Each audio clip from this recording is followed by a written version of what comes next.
Laissez-les dormir. Continuez de travailler la lumière. Ils imploreront le ciel. En vain. Pas une plume ne tombera des ailes d'un ange. Pas un seul nuage de farine ne fera pleuvoir de la manne sur le sol. Mais ils continueront d'implorer, parce qu'ils entendent parfois l'écho de quelques bruissements d'ailes, et ils se disent que ce sont des anges en approche. Mais les anges passent derrière le soleil, ils ne projettent aucune ombre sur le sol, et la poussière qui se soulève seule, se lève seulement après le vent. Quant au vent, personne ne l'invoque, il passe et il souffle, il vient des frottements de la nuit et du jour, il n'entend rien et il ne dit rien, il passe et il souffle. Il caressera les plaies du pauvre, et détruira le toit de la maison du travailleur, il n'est jamais un messager du ciel. Il est le vent, seulement le vent. Ils imploreront le ciel, toujours en vain.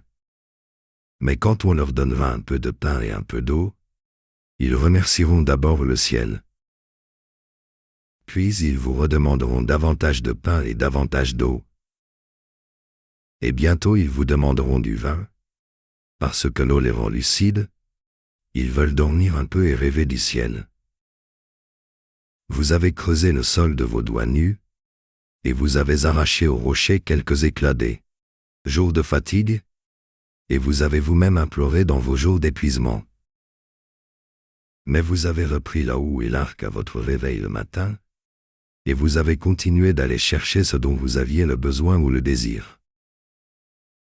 Et quand vous avez partagé un peu de cela avec eux, ils ont encore remercié le ciel, puis ils vous ont encore demandé un peu de viande séchée, parce qu'ils ne veulent plus de pain sec. Ils imploreront le ciel. En vain. Que ferez-vous? Vous ne pouvez pas arracher un bout de votre cœur et le leur donner, afin qu'ils se sentent vaillants.